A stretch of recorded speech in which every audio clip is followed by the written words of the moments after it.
Charlotte's Web by E.B. White. Chapter 9. Wilbur's Boast. A spider's web is stronger than it looks. Although it is made of thin, delicate strands, the web is not easily broken. However, a web gets torn every day by the insects that kick around in it, and a spider must rebuild it when it gets full of holes. Charlotte liked to do her weaving during the late afternoon, and Fern liked to sit nearby and watch. One afternoon she heard a most interesting conversation and witnessed a strange event. "You have awfully hairy legs, Charlotte," said Wilbur, as the spider busily worked at her task. "My legs are hairy for a good reason," replied Charlotte. "Furthermore, each leg of mine has 7 sections. The coxa, the trochanter, the femur, the patella, the tibia, the metatarsus, and the tarsus." Wilbur sat bolt upright. "You're kidding," he said. "No, I'm not either." "Say those names again. I didn't catch them the first time." Coxa, trochanter, femur, patella, tibia, metatarsus, and tarsus. "Goodness," said Wilbur, looking down at his own chubby legs. "I don't think my legs have 7 sections." "Well," said Charlotte, "you and I lead different lives. You don't have to spin a web. That takes real leg work." "I could spin a web if I tried," said Wilbur, boasting. "I've just never tried." "Let's see you do it," said Charlotte. Fern chuckled softly, and her eyes grew wide with love for the pig. "Okay," replied Wilbur. "You coach me, and I'll spin one. It must be a lot of fun to spin a web. How do I start?" "Take a deep breath," said Charlotte, smiling. Wilbur breathed deeply. "Now climb to the highest place you can get to, like this." Charlotte raced up to the top of the doorway. Wilbur scrambled to the top of the manure pile. "Very good," said Charlotte. "Now make an attachment with your spinnerets. Hurl yourself into space and let out a drag line as you go down." Wilbur hesitated a moment, then jumped out into the air. He glanced hastily behind to see if a piece of rope was following him to check his fall, but nothing seemed to be happening in his rear. And the next thing he knew, he landed with a thump. "Oomp," he grunted. Charlotte laughed so hard her web began to sway. "What did I do wrong?" asked the pig when he recovered from his bump. "Nothing," said Charlotte. "It was a nice try." "I think I'll try again," said Wilbur cheerfully. "I believe what I need is a little piece of string to hold me." The pig walked out to his yard. "You there, Templeton," he called. The rat poked his head out from under the trough. "Got a little piece of string I could borrow?" asked Wilbur. "I need it to spin a web." "Yes, indeed," replied Templeton, who saved string. "No trouble at all. Anything to oblige." He crept down into his hole, pushed the goose egg out of the way, and returned with an old piece of dirty white string. Wilbur examined it. "That's just the thing," he said. "Tie one end to my tail, will you, Templeton?" Wilbur crouched low, with his thin, curly tail toward the rat. Templeton seized the string, passed it around the end of the pig's tail, and tied 2 half-hitches. Charlotte watched in delight. Like Fern, she was truly fond of Wilbur, whose smelly pen and stale food attracted the flies that she needed. And she was proud to see that he was not a quitter and was willing to try again to spin a web. While the rat and the spider and the little girl watched, Wilbur climbed again to the top of the manure pile, full of energy and hope. "Everybody watch," he cried, and summoning all his strength, he threw himself into the air head first. The string trailed behind him. But as he had neglected to fasten the other end to anything, it didn't really do any good. And Wilbur landed with a thud, crushed and hurt. Tears came to his eyes. Templeton grinned. Charlotte just sat quietly. After a bit she spoke. "You can't spin a web, Wilbur, and I advise you to put the idea out of your mind. You lack two things needed for spinning a web." "What are they?" asked Wilbur sadly. "You lack a set of spinnerets, and you lack know-how. But cheer up, you don't need a web. Zuckerman supplies you with 3 big meals a day. Why should you worry about trapping food?" Wilbur sighed. "You're ever so much cleverer and brighter than I am, Charlotte. I guess I was just trying to show off. Serves me right." Templeton untied his string and took it back to his home. Charlotte returned to her weaving. "You needn't feel too badly, Wilbur," she said. "Not many creatures can spin webs. Even men aren't as good at it as spiders, although they think they're pretty good, and they'll try anything. Did you ever hear of the Queensboro Bridge?" Wilbur shook his head. "Is it a web?" "Sort of," replied Charlotte. "But you know how long it took men to build it? 8 whole years. My goodness, I would have starved to death waiting that long. I can make a web in a single evening." "What do people catch in the Queensboro Bridge? Bugs?" asked Wilbur. "No," said Charlotte. "They don't catch anything. They just keep trotting back and forth across the bridge, thinking there is something better on the other side.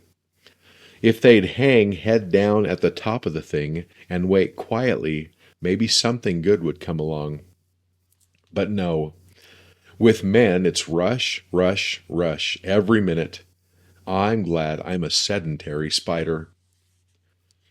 "What does sedentary mean?" asked Wilbur. "Means I sit still a good part of the time and don't go wandering all over creation. I know a good thing when I see it, and my web is a good thing. I stay put and wait for what comes. Gives me a chance to think." "Well, I'm sort of sedentary myself, I guess," said the pig. "I have to hang around here whenever I want or not. You know where I'd really like to be this evening?" "Where?" "In a forest, looking for beechnuts and truffles and delectable roots, pushing leaves aside with my wonderfully strong nose, searching and sniffing along the ground, smelling, smelling, smelling." "You smell just the way you are," remarked a lamb who had just walked in. "I can smell you from here. You're the smelliest creature in the place." Wilbur hung his head. His eyes grew wet with tears. Charlotte noticed his embarrassment, and she spoke sharply to the lamb. "Let Wilbur alone," she said. "He has a perfect right to smell, considering his surroundings. You're not a bundle of sweet peas yourself. Furthermore, you are interrupting a very pleasant conversation." "What were we talking about, Wilbur, when we were so rudely interrupted?" "Oh, I don't remember," said Wilbur. "It doesn't make any difference. Let's not talk any more for a while, Charlotte. I'm getting sleepy. You go ahead and finish fixing your web, and I'll just lie here and watch you. It's a lovely, lovely evening." Wilbur stretched on his side. Twilight settled over Zuckerman's barn, and a feeling of peace.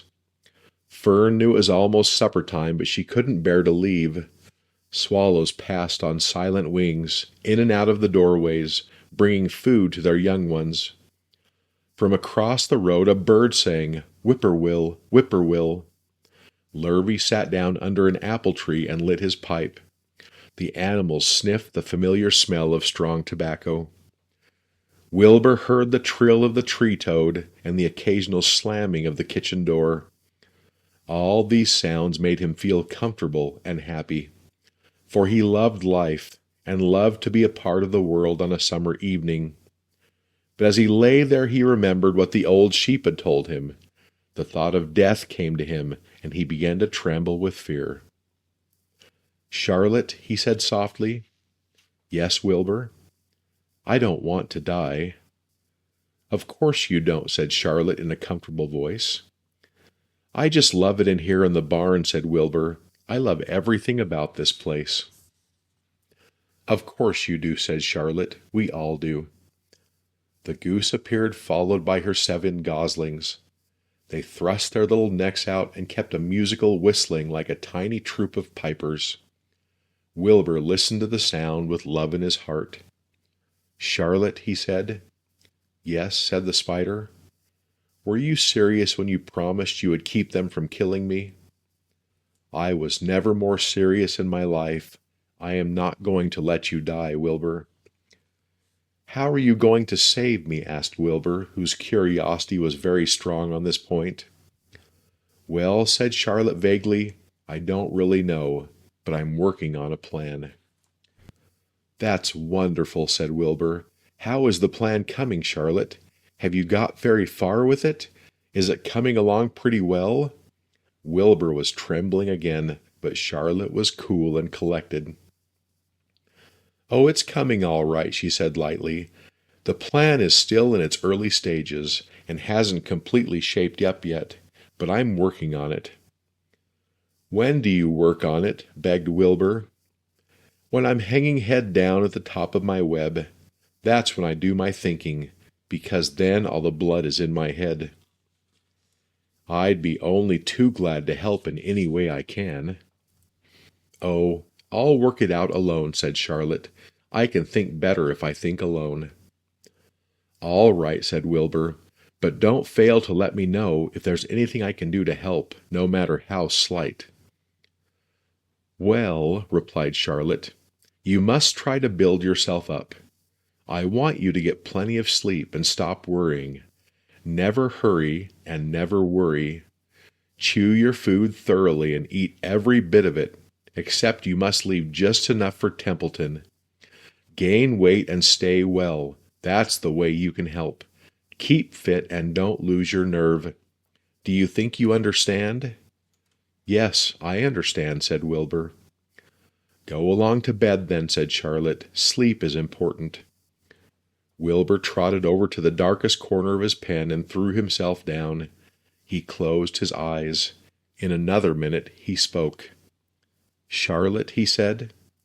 Yes, Wilbur. May I go out to my trough and see if I left any of my supper? I think I left just a tiny bit of mashed potato. Very well, said Charlotte, but I want you in bed again without delay. Wilbur started to race out to his yard. Slowly, slowly, said Charlotte. Never hurry and never worry. Wilbur checked himself and crept slowly to his trough. He found a bit of potato, chewed it carefully, swallowed it, and walked back to bed. He closed his eyes and was silent for a while. Charlotte, he said in a whisper. Yes. May I get a drink of milk? I think there are a few drops of milk left in my trough. No, the trough is dry, and I want you to go to sleep. No more talking. Close your eyes and go to sleep. Wilbur shut his eyes. Fern got up from her stool and started for home, her mind full of everything she had seen and heard. Good night, Charlotte, said Wilbur. Good night, Wilbur. There was a pause. Good night, Charlotte. Good night, Wilbur. Good night. Good night.